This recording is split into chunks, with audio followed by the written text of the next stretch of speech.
Hello and welcome back to Regimentals YouTube channel. In today's video I'm going to preview a couple of items which are going to be on the next update. Also going to show you some of the items that have recently come into stock, some very nice things, and a sneak preview on another subject of my new restaurant that's opening soon, just to keep friends and customers that know about the other business that I run updated as well. So cracking on with the video. There was an auction recently and we managed to acquire quite a few of the items from the auction. They were all purchased, we think, by a collector back in the 1960s. He was a doctor called Paddy Hines. We managed to pick up quite a few of the rarer pieces from the auction. Some things that we have only ever owned one or two examples of over the last 40 years. So some really nice things.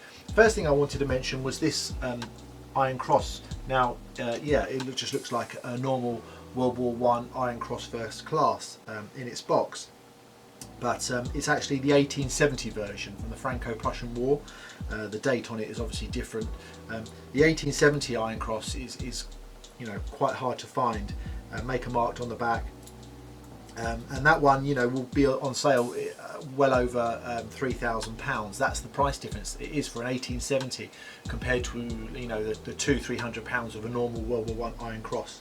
So that is quite a nice thing.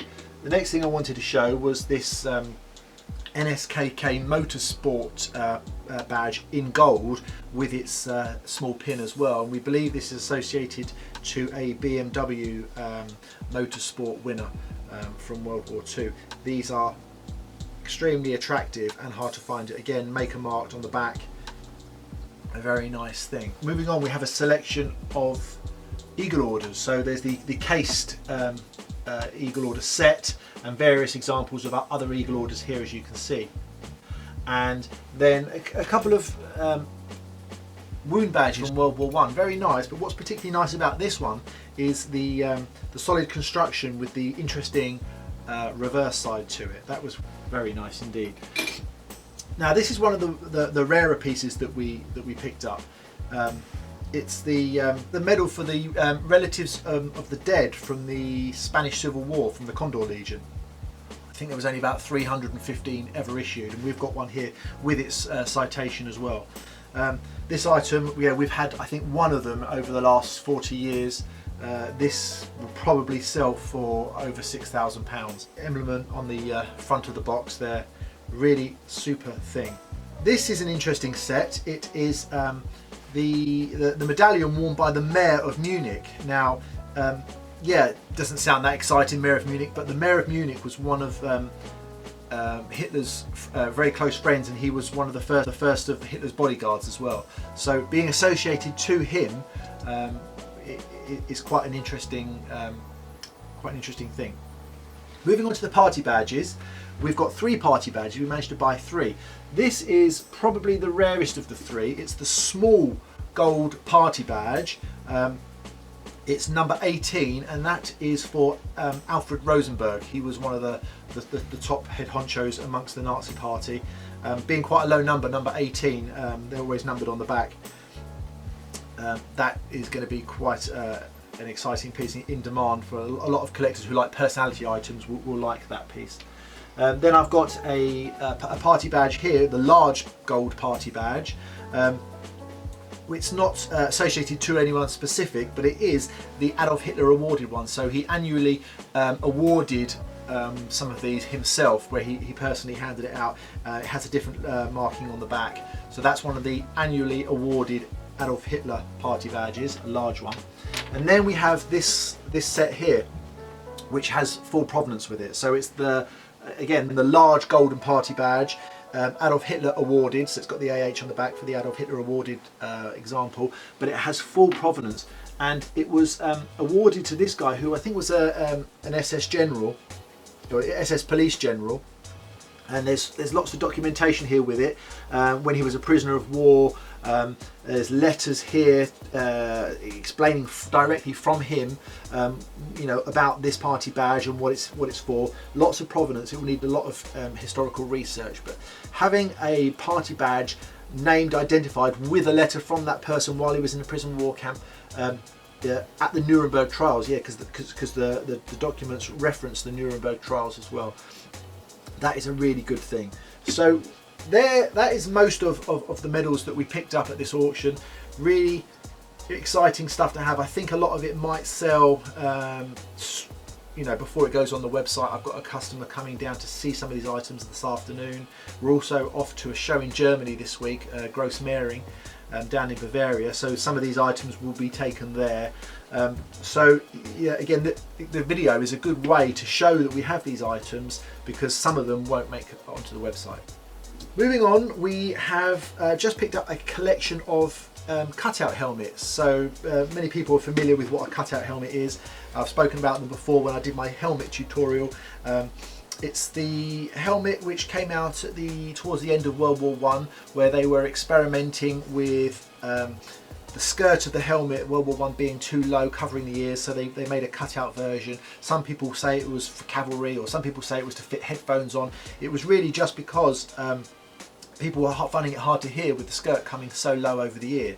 So they experimented with this version, and those helmets were used into World War II, and they were like transitional helmets. So we've managed to pick up a collection here of someone just collected these cutout helmets. So there's non-deckled ones, there's single decal army ones, and there's a couple of double decal. These ones are double decal. There's a nice minty condition one here, and also this one which is slightly more worn, but they're the double decals.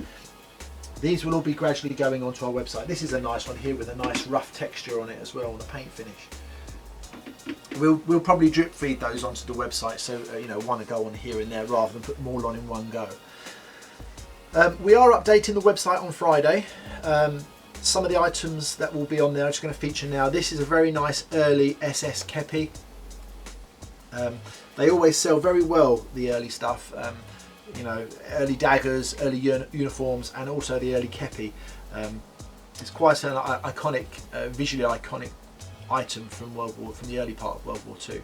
So that is going on this update. Also, this SS tunic. It seems like a long time since I've had a really, you know, true original untouched SS man's tunic. This one here has, we think, a concentration camp shoulder boards being orange piped. The insignia, you can see where a cuff title has been removed. That will be on our website. I'll try and get 20 photographs of it onto the website. This also has a really nice maker's mark inside as well. That will be on Friday's update.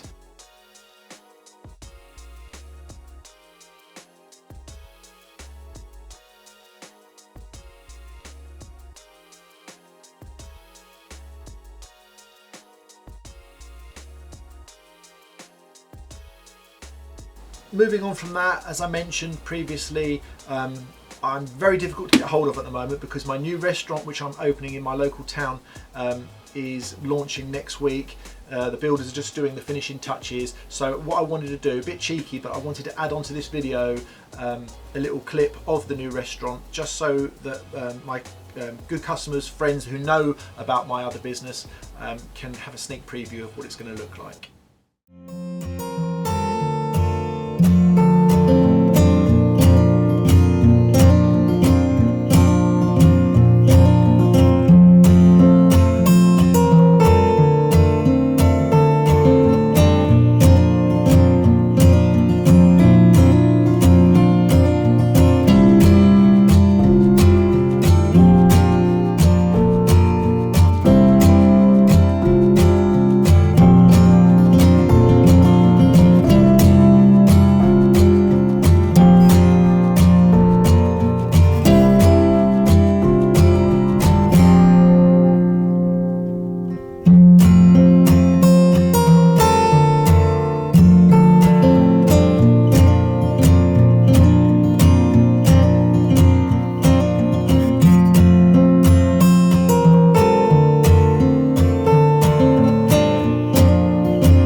So as you can see, the cafe is still in production. We've got 1 week to go.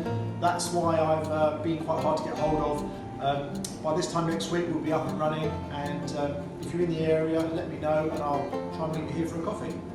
So lastly, just want to say thanks again for watching the video.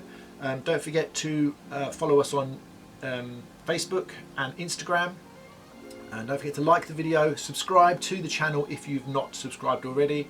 Update will be this Friday on www.regimentals.co.uk.